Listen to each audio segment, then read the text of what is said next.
Hello guys, JRF show ಟೈಮ್ಗೆ ಸ್ವಾಗತ. ಇವತ್ತು ನಾನು ಯಾವುದೇ ಸಿನಿಮಾ ರಿವ್ಯೂ ಕೊಡ್ತಾ ಇಲ್ಲ, ಬದಲಿಗೆ ಒಂದು ವ್ಲಾಗ್ ಮಾಡ್ತಾ ಇದ್ದೀನಿ. ಹೌದು, ನಿಮಗೆ ಗೊತ್ತಿಲ್ಲದೆ ಇರುವಂತಹ ಒಂದು ಸ್ಥಳ ಯಾವುದು ನೋಡೋಣ ಬನ್ನಿ, ಒಂದು ಹೊಸ ನ್ಯೂ ಫ್ರೆಶ್ ಇಂಟ್ರೋ ಜೊತೆ.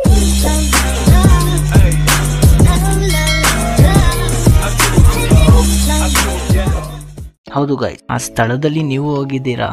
ನನಗೂ ಗೊತ್ತು, ಯಾಕಂದ್ರೆ ಯಾವ ಸ್ಥಳ ಅಂತಂದ್ರೆ ಬೆಂಗಳೂರಿಗೆ ಹೋಗುವಂತಹ BH ರಸ್ತೆ, ಅಂದ್ರೆ ಬಟ್ವಾಡಿನಲ್ಲಿ ಆ ಪೆಟ್ರೋಲ್ ಬ್ಯಾಂಕಿನ ಪಕ್ಕ ಒಂದು ಕಾಲದಲ್ಲಿ 80-90ರ ದಶಕದಲ್ಲಿ ಒಂದು ಚಿತ್ರಮಂದಿರವಿತ್ತು. ಆ ಚಿತ್ರಮಂದಿರದ ಇತಿಹಾಸ ಕೇಳಿದರೆ ನೀವೇ ಶಾಕ್ ಆಗಬಹುದು, ಯಾಕೆಂದರೆ ಈ ಜನರೇಷನ್ಗೆ ಗೊತ್ತಿಲ್ಲದೆ ಇರುವಂತಹ ಚಿತ್ರಮಂದಿರ ಅದು. ಆ ಚಿತ್ರಮಂದಿರದ ಹೆಸರು ಬಂದು ಲಕ್ಷ್ಮಿ ಅಂತ. ಲಕ್ಷ್ಮಿ ಚಿತ್ರಮಂದಿರವು ಹಾಲಿವುಡ್ ಸಿನಿಮಾಗಳಿಗೆ ಪ್ರಸಿದ್ಧವಾಗಿತ್ತು. ಎಲ್ಲ ಲ್ಯಾಂಗ್ವೇಜ್ ಗಳ ಸಿನಿಮಾಗಳು ಆ ಚಿತ್ರಮಂದಿರದಲ್ಲಿ ಬಿಡುಗಡೆ ಆಗ್ತಿತ್ತು, ಅದರಲ್ಲೂ ಹಾಲಿವುಡ್ ಸಿನಿಮಾಗಳಿಗೆ ಅದು ಪ್ರಸಿದ್ಧಿ. ಈಗ ನೀವು ನೋಡುತ್ತಿರುವ ಈ ಮೈದಾನ ಆ ಚಿತ್ರಮಂದಿರವಿದ್ದ ಸ್ಥಳ, ಆದರೆ ಈ ಚಿತ್ರಮಂದಿರವನ್ನು ಕೆಡವಿ 4 ವರ್ಷ ಆಯ್ತಂತೆ. ಸೊ ಇದ್ರ ಬಗ್ಗೆ ನಮ್ಮ ಅಪ್ಪಾಜಿ ಏನ್ ಹೇಳ್ತಾರೆ ಕೇಳ್ಕೊಂಬರೋಣ ಬನ್ನಿ. ಇಲ್ಲಿ ಒಂದು ಲಕ್ಷ್ಮಿ ಟಾಕೀಸ್ ಅಂತ ಇತ್ತು. ಸುಮಾರು ಬರೀ ಇಂಗ್ಲೀಷ್ ಮೂವಿ ಆಗ್ತಾಯಿದ್ರು. ನಾವು ಕೂಡ ಸುಮಾರು ಸಿನಿಮಾಗಳು ನೋಡಿದ್ದೀವಿ. ಇವತ್ತು ವ್ಲಾಗ್ ಮಾಡೋಣ ಅಂತ ಬಂದ್ವಿ. ಇಲ್ಲಿ ಬಂದಾಗ ಗೊತ್ತಾಯಿತು, ಒಂದು 1-2 ವರ್ಷ ಆಯಿತು ಅಂತ ಎಲ್ಲ ಮಾಲಿಶ್ ಮಾಡಿ ಇನ್ನೂ ಹಿಂಗೆ ಬಂದಿದ್ದೀವಿ ನೋಡಿ. ಇಲ್ಲಿ ಬಂದು ಆ ನೆನಪು ಇದೆ. ಇದ್ದಿದ್ದು ಚೆನ್ನಾಗಿರ್ತಿತ್ತು. ಆ ಟೈಮಲ್ಲಿ ನಾವು ಸುಮಾರು ಸಿನಿಮಾಗಳು, ಜಾಕಿ ಚಾನ್ ಸಿನಿಮಾ ಆಗಿರ್ಬೋದು, ಟೈಟಾನಿಕ್ ಆಗಿರ್ಬೋದು, ಸುಮಾರು ಸಿನಿಮಾಗಳು, ಹಾಲಿವುಡ್ ಸಿನಿಮಾಗಳು, ಆಮೇಲೆ ತೆಲುಗು, ತಮಿಳು, ಕನ್ನಡ ಎಲ್ಲ ಆಗ್ತಿತ್ತು, ಹಿಂದಿ ಎಲ್ಲ ಆಗ್ತಿತ್ತು. ಅದರಲ್ಲಿ ಜಾಸ್ತಿ ಆದಷ್ಟು ಹಾಲಿವುಡ್ ಮೂವೀಸ್ ಅಂದರೆ ಇಂಗ್ಲೀಷ್ ಮೂವೀಸೇ ಜಾಸ್ತಿ ಇದೆ ಆಗ್ತಾಯಿತ್ತು.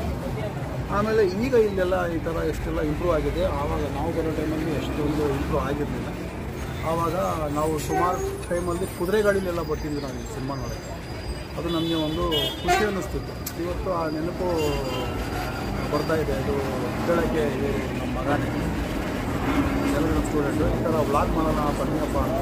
ನನಗೂ ಗೊತ್ತಿರಲಿಲ್ಲ ಇಲ್ಲಿ ಡೆಮಾಲಿಷ್ ಆಗಿದೆ ಅಂತ. ಇವತ್ತು ಬಂದು ನೋಡಿ ಒಂಥರ ಬೇಜಾರಾಯಿತು. ಸಿಂಧಿಗೆ ಮೈದಾನ ಕಾಣ್ತಾ ಇದೆ. ಆಮೇಲೆ ಯಾರೋ ಸೇಲು ಮಾಡಿದವರಂತೆ, ಇಲ್ಲಿ ಜ್ಞಾನದೇವರು ಕೂಡ ಸೇರ್ಕೊಳ್ಳೋರು, ಅದ್ರ ಬಗ್ಗೆ ನಮಗೆ ಗೊತ್ತಿಲ್ಲ. ಇವತ್ತು ಬಂದಿದ್ದೀವಿ. ಇಷ್ಟು ಮಾತ್ರ ನಾವು ಹೇಳ್ಬಂದು ಒಟ್ಟಲ್ಲಿ ಆ ಟೈಮಲ್ಲಿ ಭಾಳ ಖುಷಿ ಅನ್ನಿಸ್ತಿತ್ತು ಸಿನಿಮಾ. ಇಲ್ಲಿ ಅಷ್ಟೇ ನಮಗೆ ಫ್ರೀಡಮ್ ಇತ್ತು. ಅಲ್ಲಿಂದ ಬಂದು ಸಿನಿಮಾಗಳು ನೋಡಿಕೊಂಡು ಆಮೇಲೆ ಅದೇ ಜೋಶಲ್ಲಿ ಜಾಕಿ ಚಾನ್ ಸಿನಿಮಾ ನೋಡಿಬಿಟ್ರೆ ಗಾಡಿಗಳು ಎಗರಿಸ್ಕೊಳ್ಳೋದು. ಆಗಿನ ಕಾಲ ನಮ್ಮದು ಒಂದು ವಯಸ್ಸಿದ್ದು ಇರೋ ಟೈಮಲ್ಲಿ ಅಲ್ಲಿ ಭಾಳ ಚೆನ್ನಾಗಿ ಅನ್ನಿಸ್ತಿತ್ತು. ಈಗ ಥಿಯೇಟ್ರ್ ಇಲ್ಲ ಇಲ್ಲಿ. ಅದೊಂದು ನೆನಪಿಗೋಸ್ಕರ ಇಲ್ಲಿ ಬಂದು ನಮ್ಮ ಮಗನ ಜೊತೆ ಬಂದು ಮಾತಾಡ್ತಾ ಇದ್ದೀವಿ. ಆಮೇಲೆ ಇದು ಬೇಕ್ರಿ ಇತ್ತು. ಇದು ಒಂದು ಬೇಕ್ರಿ. ಈ ಬೇಕ್ರಿ ತಿಂಡಿ ಅದೆಲ್ಲ ಏನೋ ತೊಗೋಬೇಕು. ಈ ಬೇಕ್ರಿ ತೊಗೊಂಡು ನಾವು ಹೋಗಿ ಸಿನಿಮಾಗಳು ನೋಡ್ತೀವಿ. ನಾವು ನಮ್ಮ ಫ್ರೆಂಡ್ಸ್ಗಳು ಎಲ್ಲ ಜಾಸ್ತಿ ಇಂಗ್ಲೀಷ್ ಮೂವಿ, ಜಾಕಿ ಚಾನ್ ಸಿನಿಮಾ ಅಂದರೆ ಸಿಕ್ಕಾಪಟ್ಟೆ ಇಷ್ಟ ಆಯಿತು. ಅವಾಗೆಲ್ಲ ಬಂದು ನೋಡ್ತಿದ್ವಿ. ಅದರಲ್ಲಿ ನಾವು ಓವರಾಗಿ ಜಾಸ್ತಿ ಇಷ್ಟಪಟ್ಟು ನೋಡಿ ಸಿನಿಮಾ ಅಂದರೆ ಜಾಕಿ ಚಾನ್ ಸಿನಿಮಾಸು, ಆಮೇಲೆ ಮಮ್ಮಿ ಅಂತೆ, ಆಮೇಲೆ ಗಾಡ್ಜೆಲ್ಲ, ಕಿಂಗ್ ಕಾಂಗ್, ಈ ಥರ ಸುಮಾರು ಸಿನಿಮಾಗಳನ್ನೆಲ್ಲ ನೋಡಿದ್ವಿ. ಜಾಸ್ತಿ ಸಿನಿಮಾ ಓಡಿದ್ವಿ, ಆದರೆ ಕಲೆಕ್ಷನ್ ಜಾಸ್ತಿ ಆಗಿದೆ. ಸುಮಾರು ಸಿನಿಮಾ ಕಲೆಕ್ಷನ್ ಆಗಿದೆ. ಅದರಲ್ಲಿ ನಾವು ಜಾಸ್ತಿ ನೋಡಿರೋ ಸಿನಿಮಾ ಅಂದರೆ ಟೈಟಾನಿಕ್. ಅದೊಂದು ಇತಿಹಾಸ ಆಗಿತ್ತು ಸಿನಿಮಾ. ಅದು ಸಿನಿಮಾ ರಿಲೀಸ್ ಆಗೋಕ್ಕೂ ಮುಂಚೆ ನಾವು ಭಾಳ ಇಂಟ್ರೆಸ್ಟು, ನಾವು ಕ್ಯೂರಿಯಾಸಿಟಿಯಿಂದ ಕಾಯ್ತಾ ಇದ್ವಿ. ಆ ಸಿನಿಮಾ ರಿಲೀಸ್ ಆಗಿದ ತಕ್ಷಣ ಇಂಗ್ಲೀಷ್ ಮೂವಿ ಅಂದರೆ 1-2 ಸತಿ ನಾವು ನೋಡ್ತಿದ್ವಿ ಅಷ್ಟೇ. ಜಾಕಿ ಚಾನ್ ಅಂದರೆ ಸ್ವಲ್ಪ ಇಂಟ್ರೆಸ್ಟು, ಫೈಟಿಂದ ಇಂಟ್ರೆಸ್ಟ್ ಆಗುತ್ತೆ. ಅದ್ರ ಬಗ್ಗೆ ನಾವು ಸ್ವಲ್ಪ ಸಿನಿಮಾ ಜಾಸ್ತಿ ನೋಡ್ತೀವಿ. ಅದರಿಂದ ಒಂದು ಲವ್ ಸಬ್ಜೆಕ್ಟ್ ಅಂತ ಒಂದು ರಿಯಾಲಿಟಿ ಸಿನಿಮಾ ಅಂತ ಹೇಳ್ಬಿಟ್ಟು ನಾವು ಟೈಟಾನಿಕ್ ಸುಮಾರು ಒಂದು 10 ಸತಿ ನಾನು ಈ ಥಿಯೇಟ್ರಲ್ಲೇ ನೋಡಿರ್ಬೋದು, ಲಕ್ಷ್ಮೀ ಥಿಯೇಟ್ರಲ್ಲಿ.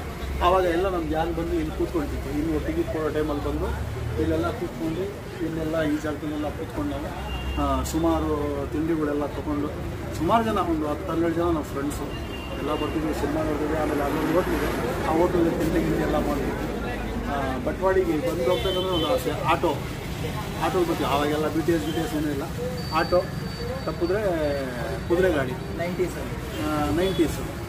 90ಸ್ಗಿಂತನೂ ಮುಂಚೆಯಿಂದನೂ ಬರ್ತಿದ್ವಿ. ಆಮೇಲೆ 90s ಅಂದರೆ ಸ್ವಲ್ಪ ನಮಗೆ ಸ್ವಲ್ಪ ಜಾಸ್ತಿ ಇಂಟ್ರೆಸ್ಟ್ ಇರೋದು ಆಟೋಲ್ಲಿ ಬರ್ತಿದ್ವಿ. ಆಮೇಲೆ ಆಟೋ ಏನಾದರೂ ಸ್ಟ್ರೈಕ್ ಅಂತಿದ್ರೆ ಇಲ್ಲಿ ಟ್ರ್ಯಾಕ್ ಇದೆ, ರೈಲ್ವೆ ಟ್ರ್ಯಾಕ್, ಆ ಕಡೆಯಿಂದ ಬರಬೇಕು. ಆ ರೈಲ್ವೆ ಟ್ರ್ಯಾಕಲ್ಲಿ ಬಂದುಬಿಟ್ಟು ಇಲ್ಲಿ ಸಿನಿಮಾ ನೋಡಿ, ಶ್ರೀರಾಜನ್ ಸಿನಿಮಾ ನೋಡಿಕೊಂಡು, ಆಮೇಲೆ ಇದರಲ್ಲಿ ಅದು ಕ್ಯಾಸಂದ್ರಲ್ಲಿ ಒಂದು ಟೆಂಟ್ ಇತ್ತು. SLN ಅಂತ ಟೆಂಟ್, ಅಲ್ಲೂ ಕೂಡ ಸಿನಿಮಾ ನೋಡೋದು. ನಮಗೆ ಸ್ವಲ್ಪ ಸಿನಿಮಾ ಜಾಸ್ತಿ ಶೋಕಿ ನಮಗೆ ಸಿನಿಮಾ. ಆಮೇಲೆ ಅಲ್ಲಿಂದ ಬಿಟ್ಟು ಸಪ್ತಗಿರಿ ಒಂದು ಟೆಂಟ್ ಇತ್ತು. ಆ ಸಪ್ತಗಿರಿ ಅಂತ ಟೆಂಟ್ ಹೆಸರು. ಆ ಏರಿಯಾ ಬಂದುಬಿಟ್ಟು ಉಪ್ಪಾರಳ್ಳಿ ಅಂತ, ಅಲ್ಲೂ ಕೂಡ ಟೆಂಟ್ ಇತ್ತು, ಅಲ್ಲಿ ಸಿನಿಮಾ ನೋಡ್ತಿದ್ವಿ. ಆಮೇಲೆ ನಮ್ಮ ಮನೆ ಹತ್ರ ದನ ಪ್ಯಾಲೇಸ್ ಅಂತ ಏನಿದೆ ಅದ್ರ ಹಿಂದ್ಗಡೆ ಕೂಡ ಒಂದು ಟೆಂಟ್ ಇತ್ತು. ಆ ಟೆಂಟಲ್ಲೂ ವೆಂಕಟೇಶ್ವರ ಏನೋ ಅದು ಮರ್ತಿದ್ದೀನಿ ಹೆಸರು, ಅಲ್ಲೂ ಕೂಡ ಸಿನಿಮಾ ನೋಡಿದ್ವಿ. ಆದರೆ ಇಲ್ಲಿ ನಮಗೆ ಆದಷ್ಟು ಸ್ವಲ್ಪ ಇಂಟ್ರೆಸ್ಟ್ ಜಾಸ್ತಿ ಇದ್ದಿದ್ದು ಇಂಗ್ಲೀಷ್ ಮೂವಿಗೆ ಒಂಥರ ದೂರ ಹೋಗಿ ನೋಡ್ಕೊಂಬರ್ತಾ ಇದ್ದೀವಿ ಫೀಲ್ ಇತ್ತು ನಮಗೆ. ಇಲ್ಲಿ ಸಿನಿಮಾ ಸಿಂಗಲ್ ಸ್ಕ್ರೀನ್ ಭಾಳ ಚೆನ್ನಾಗಿತ್ತು. ಆಮೇಲೆ ನಮಗೆ ಇವಾಗ ಇತ್ತಲ್ಲ ಡಿಜಿಟಲ್ಲು ಅವು ಇವು ಅಂತ ಏನೂ ಇರಲಿಲ್ಲ. ಆದರೂ ಕೂಡ ಆವಾಗ ಸಿನಿಮಾಗೆ ಬೆಲೆ ಇತ್ತು. ಆವಾಗ ಸಿನಿಮಾ ಅಂದ್ರೇ ಮೊನ್ನೆ ಯಾವುದು ಎಂಟರ್ಟೈನ್ಮೆಂಟ್ ಇರಲಿಲ್ಲ, ಮೊಬೈಲ್ ಆಗಲಿ ಏನೇ ಆಗಲಿ ಅದು ಇರಲಿಲ್ಲ. ಅವಾಗ ಏನೇ ನೋಡಬೇಕಂದ್ರೂ ಸಿನಿಮಾಗೆ ಬರ್ತದೆ. ಎಂಟರ್ಟೈನ್ಮೆಂಟ್ ಅಂತ ಸಿನಿಮಾ ಇಲ್ಲ ಅಂದರೆ ಇದು ಏನಪ್ಪ ಅಂದರೆ ನಾಟಕ ಅಂತೂ ನಾವು ಭಾಳ ಕಮ್ಮಿ, ನಮಗೆ ಅಷ್ಟು ಇದಿಲ್ಲ, ನೋಡಿಲ್ಲ ನಾಟಕ. ಆಮೇಲೆ ಇದು ಏನಪ್ಪ ಅದು ಆರ್ಕೆಸ್ಟ್ರಾ ಅಂದರೆ ಭಾಳ ನಮಗೆ ಇಂಟ್ರೆಸ್ಟ್ ನೋಡ್ತಿದ್ವಿ. ಆಮೇಲೆ ನಮ್ಮ ಫೇವ್ರೇಟ್ ಥಿಯೇಟ್ರ್ ಇದು ಲಕ್ಷ್ಮಿ ಅಂತ ಹೇಳಿದ್ರು. ಇಂಗ್ಲೀಷ್ ಮೂವಿಗೋಸ್ಕರನೇ ಅಂತ ಈ ಸಿನಿಮಾ ನಮಗೆ ಎಲ್ಲೇ ಸಿಟಿಲಿ ಆಗ್ತಿರೋದು ಸಿನಿಮಾ. ಆಮೇಲೆ ಇಲ್ಲಿ ಹಾಕಿದ್ನಲ್ಲಪ್ಪ ಅಥವಾ ಲಕ್ಷ್ಮೀಲಿ ಹಾಕಿದ್ರೆ ಒಂದು ಸ್ವಲ್ಪ ಚೆನ್ನಾಗಿರ್ತಿತ್ತು ಅಂತ ಅಷ್ಟು ಆಸೆಯಿಂದ ಇಲ್ಲಿ ಬರ್ತಿದ್ವಿ. ಇವತ್ತಿಲ್ಲ, ಅದೇ ಬೇಜಾರಾಗ್ತಾಯಿದೆ. ನೋಡೋಣ, ಬೆಂಗಳೂರು ಅವ್ರು ತಗೊಂಡೋಗುತ್ತೆ. ಅವ್ರೇನು ಸಿನಿಮಾ ಮಾಡ್ತಾರೋ ಥಿಯೇಟ್ರ್ ಮಾಡ್ತಾರೋ ಏನು ಮಾಡ್ತಾರೋ ಗೊತ್ತಿಲ್ಲ. ಥಿಯೇಟ್ರ್ ಮಾಡಿದ್ರೆ ಒಳ್ಳೆಯದು ಅಂದ್ಕೊಂಡಿದ್ದೀವಿ. ಈ ಟೈಮಲ್ಲಿ ಸುಮಾರು ಥಿಯೇಟ್ರ್ಗಳು ಮುಗಿಸ್ಬಿಟ್ಟಾರೆ ಇಲ್ಲಿ. ಆಮೇಲೆ ಇದು ವಿಮಲ ಥಿಯೇಟ್ರ್ ಅಂತ ಇತ್ತು ಸಿಟಿಲಿ, ಅದು ಈಗ ಮೆಟ್ರೋ ಆಗಿದೆ. ಅಲ್ಲಿ ಮೆಟ್ರೋ ಮಾಡೋ ಬದಲು ಮೆಟ್ರೋ ಮಾಡಿದ್ರು ಓಕೆ, ಮೆಟ್ರೋ ಜೊತೆಯಲ್ಲಿ ಒಂದು ಸಿಂಗಲ್ ಸ್ಕ್ರೀನ್ ಆಗಲಿ ಇಲ್ಲ ಈಗಿನ ಬರಲ್ಲ ಮೆಂಟೆಪ್ಲೆಕ್ಸ್ ಆಗಲಿ ಆ ಥರ ಏನಾದರೂ ಮಾಡ್ತಿದ್ರು ಚೆನ್ನಾಗಿರ್ತಿತ್ತು. ಇರಲಿ, ಏನೂ ಮಾಡೋಕ್ಕಲ್ಲ, ಕಾಲಕ್ಕೆ ತಕ್ಕನಾಗಿ ನಾವು ಬದಲಾಗಬೇಕು. ಅದಕ್ಕೋಸ್ಕರ ಇಲ್ಲಿ ಇವ್ರ ಜೊತೆ ಮಾತಾಡ್ತಾ ಇದ್ದೀವಿ. ಇಲ್ಲಿ ಸುಮಾರು ಜನ ನಾವು ಕೇಳಿದ್ವಿ. ಆಮೇಲೆ ಅಳಿಬ್ರು ಇಲ್ಲ, ಇಲ್ಲಿ ಅಳಿಬ್ರು ಇರ್ತಿದ್ರೆ ಈ ಥಿಯೇಟ್ರ್ ಬಗ್ಗೆ ಗೊತ್ತಿತ್ತು. ಅಲ್ಲಿ ಪಕ್ಕದಲ್ಲಿರೋ ಒಂದು ಶಾಪಲ್ಲಿ ನಾನು ಕೇಳಿದೆ, ಎಷ್ಟು ವರ್ಷ ಆಯ್ತಪ್ಪ ಇಲ್ಲಿ ಡಮಾಲಿಶ್ ಆಗಿದೆ? 1 ವರ್ಷನೋ 1.5 ವರ್ಷನೋ 2 ವರ್ಷ ಅಂದ್ಕೊಳ್ತೀನಿ ಡಮಾಲಿಶ್ ಆಗಿದೆ ಅಂತ. ಬೇಜಾರಾಗ್ತಾ ಇದೆ. ಆದರೂ ಓಕೆ, ಇಲ್ಲೇ ಮುಂದ್ಗಡೆ ಪೋಸ್ಟ್ ಹೊಡಿತಾ ಇದ್ದಿದ್ದು. ಬಂದಿದ್ದ ತಕ್ಷಣ ಎಂಟ್ರೆನ್ಸಲ್ಲೇ ಪೋಸ್ಟ್ ನೋಡ್ಕೊಂಡು ಯಾವುದು ಏನು ಅಂತ ನಾವು ಬೆಂಗಳೂರಿಗೆ ಹೋದ್ರು ಕೂಡ ಪೋಸ್ಟ್ ನೋಡ್ಕೊಂಡಿದ್ದೇನೆ. ಅವಾಗ ನಾಳೆ ನೋಡೋದಕ್ಕೆ ಸಿನಿಮಾ ಅಂತ ಹೇಳಿದ್ರು, ಬಂದು ಸಿನಿಮಾ ನೋಡ್ತಿದ್ವಿ.